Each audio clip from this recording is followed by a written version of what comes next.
Nice guys aren't rejected because they're weak. They're rejected because they can't be controlled. She said you were everything she wanted. Safe, caring, present. The kind of man she could finally build something with. The kind of man she could trust. You listened when she spoke. You remembered the little things. You didn't play games. You showed up. And she smiled. She told you how refreshing that was. How rare.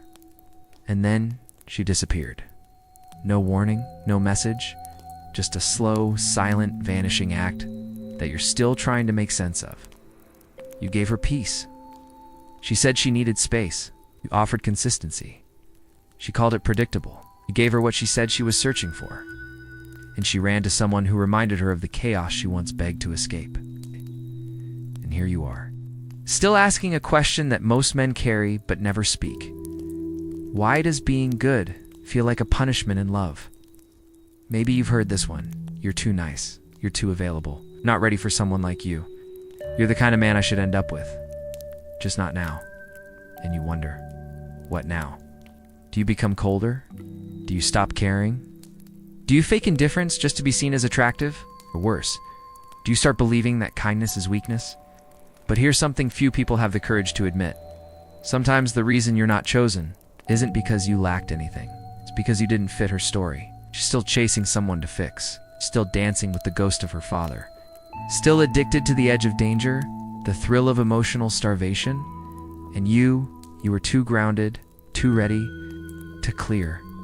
But what if this pattern, its repeated rejection of good men, wasn't just about women?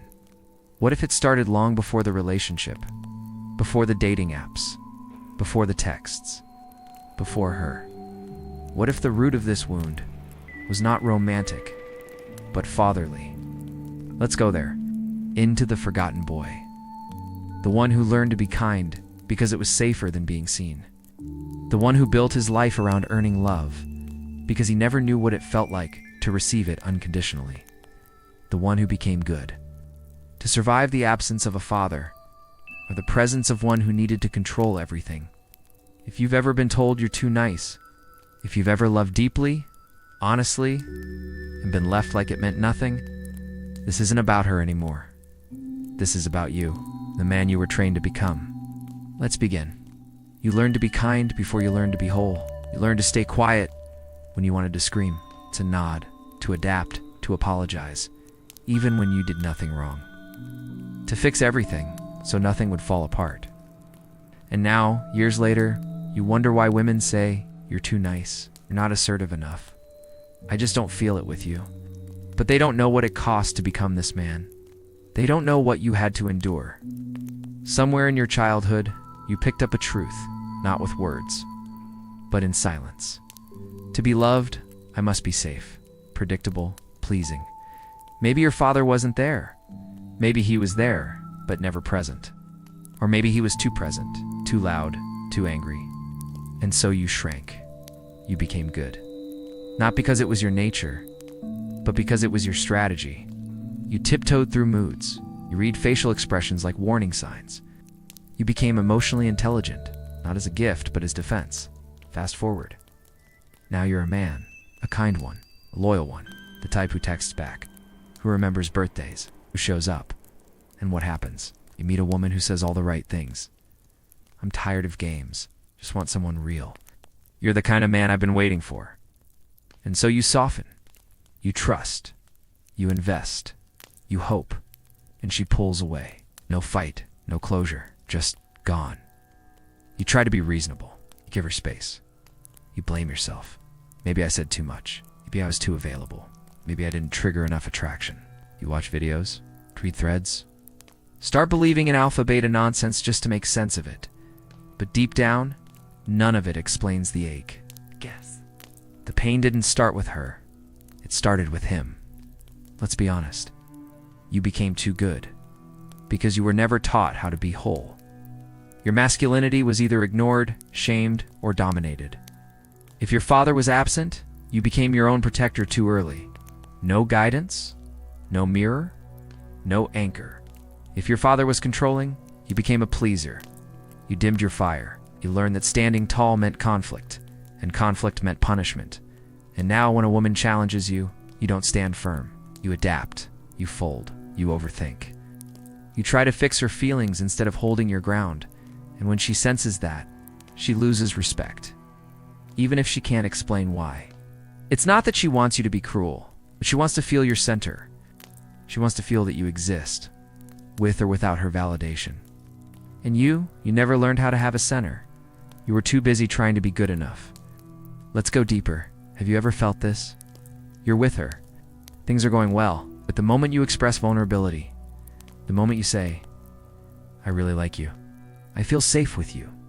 You're different," she becomes distant, colder, shorter replies.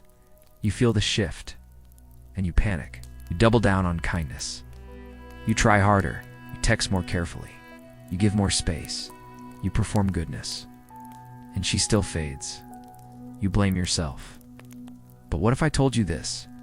You weren't rejected for being too kind. You were rejected for being trained to abandon yourself the moment someone else pulls away, because that's what you did with your father. With his absence, with his rage, with his impossible standards. You made yourself smaller to stay safe. And now, in relationships, you do it again, over and over. You can sense it. That moment when you're being tested, not consciously, but energetically. She's waiting to feel if your kindness comes from power or from fear. And too often, it's fear. Fear of losing her, fear of being misunderstood, fear of becoming your father, fear of never being enough. And so she walks, not because she wants chaos, but because you gave her no edge to rest against. You tried to love her the way you wished your father loved you, unconditionally, softly, without demand. But what you didn't realize is that you were loving from emptiness. You were hoping she would fill the father-shaped silence in your heart, and no woman can do that. You gave her what you never got, hoping it would heal you by proxy. But love doesn't work that way. No amount of loyalty will give you the masculine presence you never received. No amount of patience will fix the hole left by a man who never taught you how to stand rooted. And here's the hardest truth. You were never too kind. You were just never taught how to hold your boundaries with love. You were trained to bend, to please, to perform, because as a boy, your survival depended on it. But as a man, it will cost you everything. And now, you feel it. You've been abandoned in silence too many times. You've been told you're perfect right before being ghosted. You've been safe and left. You're starting to wonder, will I ever be chosen? Not for how I protect her, but for who I am. Will I ever be enough? Without having to overfunction, overgive, overanalyze? Will I ever be loved without losing myself? You're not alone. There are millions of men out there just like you, bleeding behind their kindness, trying to prove they're different. Trying to win love by being the exact opposite of the father they feared or lost. But this isn't how you rise. This is how you remain stuck, and you're done with that. You feel it, don't you? It's time to turn inward, not to collapse, but to see, to understand, and to break the cycle. So you've asked the question, why does love seem to punish men who care? You were honest, loyal, consistent. You did the work, you held the space, and still, she disappeared. But now we step beyond the pain. Now we look at the architecture of it all, because this didn't start with her. This started long before her. Let's start with the first quiet force shaping modern relationships. 1. Animus projection. Every woman carries an unconscious masculine image inside her. Jung called it the animus, the inner man. Not her boyfriend, not her father, not her ex, but the symbolic ideal man. She's built from stories, culture, trauma, and silence. This man is not you. This man is not real. But when she meets you, and you almost match this image, she projects. Suddenly, she's not in love with you. She's in love with the idea of herself as desired by this inner man. You become the mirror for her fantasy. She's not asking, do I know him? She's asking, how do I feel when he looks at me? And when that fantasy breaks, when you show vulnerability, or consistency, or real emotional availability, the projection collapses, and so does her attraction. She didn't fall out of love with you. She fell out of love with the version of herself she imagined in your presence. And if you were raised by a distant or domineering father, you'll take that collapse personally. You'll think, I wasn't enough. I scared her away. should have waited longer to open up. But it was never about you. It was about the image she projected onto you, and how you disrupted it by being real. 2. Hypergamy in the age of infinite choice. We live in a world of algorithms, of curated attraction, of options, endless hollow options. And whether we like it or not, most dating platforms expose a raw biological truth. The majority of women are competing for the top minority of men. He's not the kindest. He's not the most emotionally grounded. He's just the most visible. He's the most desirable by appearance, by followers, by dominance. You were consistent. He was scarce. You wrote essays, sent one-word replies. You brought her tea. He brought her tension. And she chose him. Why? Because in a hyperdopaminergic culture, uncertainty is addictive. She doesn't know if he'll text back, when she has to perform to hold his attention, when she's constantly almost seen. She feels something that mimics chemistry, survival-based desire. You gave peace, but she mistook that peace for predictability. She couldn't feel her nervous system spike around you, so she thought it meant no spark, because her nervous system was wired around absence, not presence. And the absence of anxiety felt like boredom. That's not your fault, but it is your responsibility to understand. So you stop blaming yourself for a pattern you didn't create. Emotional capitalism. Kindness isn't free anymore. It's expected, consumed, ignored. We swipe, we match, we vibe, and we ghost. Because we got what we needed in the moment. Love is no longer sacred. It's an exchange of validation. You make me feel seen? Cool, now I feel strong enough to walk away. You didn't love wrong. You loved fully. In a culture that is afraid of depth. And so she used your care like a charging station. When her battery hit 80%, she left.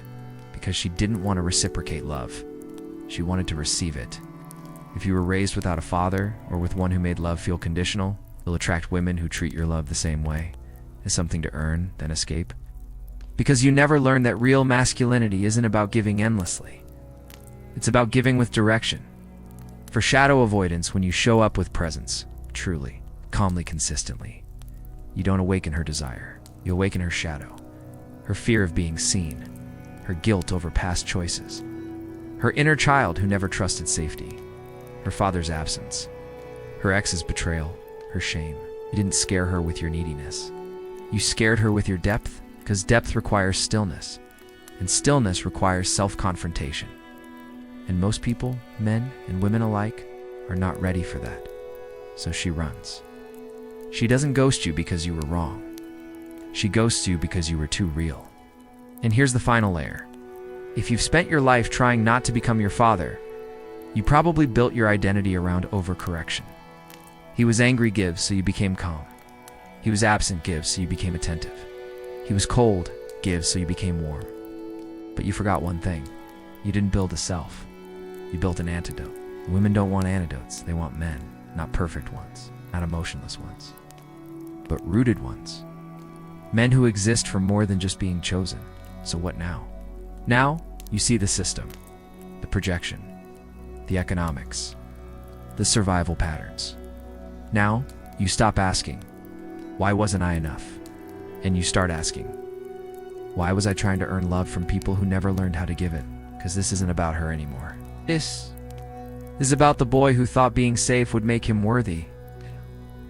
And the man who's now ready to become whole. Not for love, but for truth. You gave everything.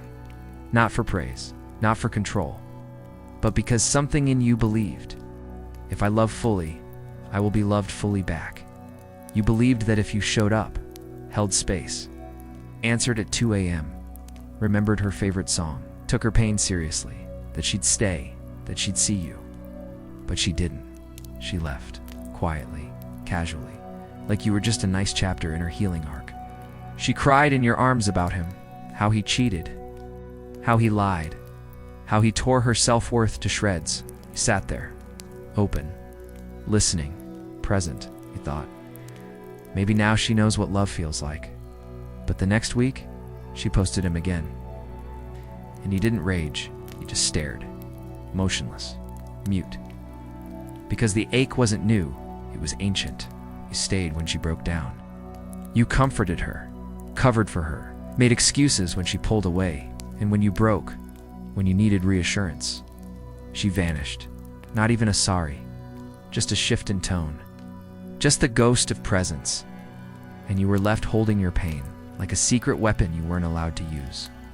Because who do kind men turn to when kindness is punished?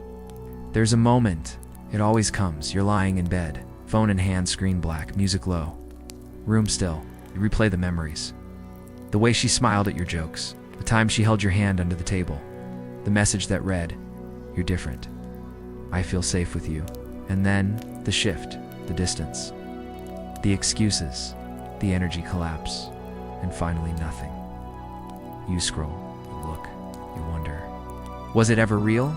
Did I imagine the whole thing? What the hell did I do wrong? But here's the thing no one tells you. You didn't do anything wrong. You just did it with someone who didn't know how to receive it.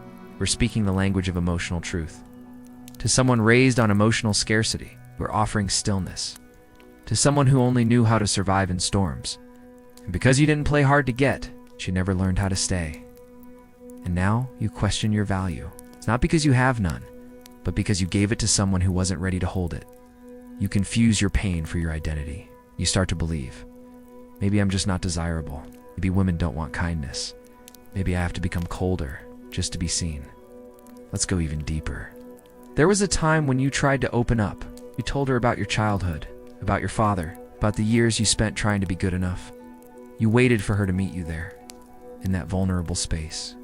But she changed the subject, or said, "That's a lot," or gave you a smile that didn't touch her eyes. And so you closed. Not just with her, with everyone. Because if she couldn't hold it, who could? It may be the most haunting question of all. What if love is just a game of masks, and I'm the only one playing with my real face? You remember the days when you used to write poetry, used to feel things fully, used to believe that depth meant something. Now, you've trained yourself to say less. You joke more, you keep it light. You've turned your pain into punchlines. Not because it stopped hurting, but because the silence became too familiar. You watch her love a man who forgets her birthday, while you remembered every detail about her childhood. You watch her choose someone who makes her chase, while you sat front row, clapping for her healing, and you think, so, this is how it works. You try to explain it to your friends, but the words never come out right. Because how do you describe being emotionally discarded for being safe? How do you explain the grief of giving without games, and losing to the man who doesn't even try? How do you mourn a woman who never officially left, because she was never truly there? So you carry it like armor under your skin. It's like a lesson you didn't want to learn, and maybe you've never said it out loud, but it's been echoing for years. I gave everything I had, and still wasn't chosen. That sentence, it haunts you. Because it's not just about her. It's about your father. It's about your mother. It's about the younger you who just wanted someone to stay. You were the protector, the safe space, the man who never asked her to be smaller. But what no one tells you is this. Some women aren't looking to be loved. They're looking to be activated by pain, by pursuit, by drama. And when you didn't play that role, they left because your love didn't match the template they were taught to desire. But listen closely. Her inability to receive your love was never proof that it wasn't valuable. Just proof that it was too real for the game she was still playing. And that's not your burden to carry anymore. You stopped feeling it. Not because you healed, all because you shut it off. It was the only way to keep functioning. To go to work. To lift weights. To scroll without choking on memories. So you trained yourself to stop checking your phone at midnight. To stop replaying the last time she said your name softly. To stop hoping her name would flash on your screen again. And it worked. You stopped hurting. But you also stopped feeling. You became colder. Not cruel. Just unavailable. Friends noticed. You laughed less. You spoke less. Your silence wasn't quiet. It was heavy. And the world mistook it for strength. You started mocking softness. Not publicly, but in your head. When someone says they still believe in love, you smirk. When a man says he cried over a woman, you look away. When someone says there are still good women out there, you think, not for men like me. It's not that you hate love. It's that you no longer trust it. Because now, love feels like a trick, a tan switch. Make her feel safe, and watch her get bored. Be emotionally honest and watch her pull away. Give her your best and watch her run back to the man who doesn't text back. So you adapted. You started following the cold voices. The men who say, never care more than she does. The influencers who talk about frame like it's gospel. The ones who say, kindness is weakness. You're either her challenge or her therapist. Stop being nice. Start being feared. And some of it felt true because it worked. You ignored her message. She chased. You withheld affection. She leaned in. You became mysterious. She started imagining depth you never even offered. But you knew, deep down, this wasn't you. This was survival, because you weren't born this way. You didn't come into this world with sarcasm in your throat. You didn't carry this numbness in your chest as a boy. You didn't always see love as warfare. You were taught by silence, taught by rejection, taught by every moment your father didn't show you what steady love looked like. And now, you reliving as a man who's never seen emotional safety modeled by another man, only demanded by women who couldn't give it back. Let's name the danger now. When a man carries unprocessed heartbreak, he doesn't become a monster. He becomes unreachable. He builds, he succeeds, he lifts, he performs. But no one can touch his inner world, not because he's empty, but because he's full of unshed grief. And what's worse, he'll push away the woman who could love him, because he no longer believes that kind of love is possible. He'll ghost the one who reminds him of who he used to be, because it hurts too much to look into her eyes and see hope again. He'll say, I'm just not looking for anything serious right now, when the truth is, I'm terrified that if I let someone see me again, I'll lose myself completely.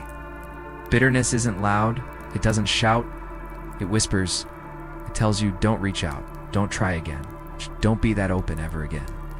And that whisper starts sounding a lot like wisdom, until one day, you meet her, the one who means it, the one who actually sees you. You can't feel it anymore. You've built so many walls, she can't find your skin, so she walks. Not because you weren't worthy, but because you forgot how to let love in. That's the real risk. Not heartbreak, but emotional death.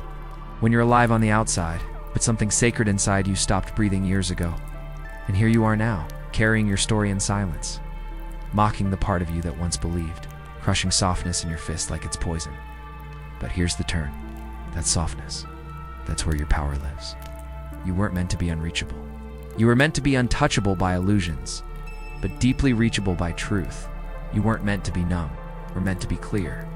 You weren't meant to play games. You're meant to lead, not from ego, but from rooted presence. So now the choice comes. This is the fork in the forest. One path, numbness, games, power plays, a cold kingdom you build alone. The other, courage. The courage to feel again. To grieve what was never yours. To forgive your father, or at least stop living as his reaction. To reclaim your fire without apology. But before you choose, understand this. A man who feels deeply and holds that feeling with strength is terrifying to those who live on the surface.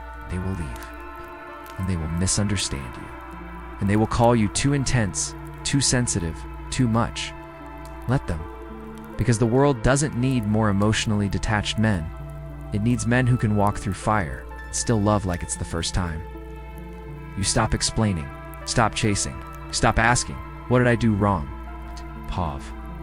Not because you found the answer, but because you outgrew the question. There was never something wrong with you. You were never too soft, too emotional, too real. You were simply taught to survive. In a world that punishes sensitivity in men, till it realizes it needed it the whole time. She said, you're the kind of man I should want, and left. But now, stop trying to be wanted. You begin to be whole, and that changes everything. You stop trying to be different. You stop competing with ghosts. You no longer need to be her healer, or her project, or her safe space. It's because now, you become your own. You're not the version of your father you feared you'd become. You're not the boy who begged through behavior. You're the man who wakes up early. Not for applause, but because the mission is calling. You're the man who chooses stillness over reaction. Discipline over performance. 8. Direction over validation. And when a woman comes now, you don't perform for her. You don't try to win her. You witness her. Watch if her words match her nervous system. You see if she can hold truth or just chase attention. And if she can't, you walk without begging, without bitterness, just with peace. You stop waiting for closure. You stopped texting into silence. You stopped making excuses for people who couldn't meet you where you stood. Steady and real, because you finally learned the difference between being abandoned and being protected. Some losses were never rejections. They were redirections. They were the universe saying, "This woman cannot go where you're going. This version of you is too small for the man you're becoming." You were never meant to be everyone's cup of tea. You were meant to be one woman's awakening, not because you saved her, but because you refused to abandon yourself to keep her. Now you don't ask, "Does she want me?"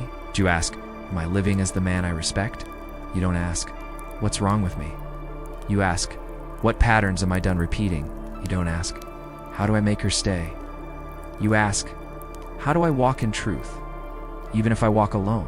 Because something has changed now. You no longer seek love to feel complete. You love from completion. You no longer confuse chaos with chemistry. You no longer believe heartbreak is proof of depth. You felt it all, and you still have your soul. That makes you dangerous. Not to women, but to every false part of you that used to beg. Now, you build, you move, you lead. You're not the man waiting for someone to finally understand his worth. You're the man who knows it and lives it in silence, in presence. In every choice that says, "I will not shrink to be chosen." So if you've made it this far, let me speak directly. Not to the mask, not to the persona, but to you. The man who thought love meant giving until you disappeared. The man who thought being good meant being discarded. You're not too much. You were just trying to heal your father's absence through someone else's arms. Now, you let that go. You pick up your name. You reclaim your voice. You return, not with rage, but with roots. You are no longer a reaction. You are now a reality. The world doesn't need more players, manipulators, performers. The world needs more men like you. Men who rise from grief with grace, who transform heartbreak into direction, who walk away with their dignity intact. Comment below. Not to be seen, not to signal anything, but to speak what's been buried. Speak the wound. Speak the shift. Speak the moment you decided, "I'm done abandoning myself." This is your return, not to her,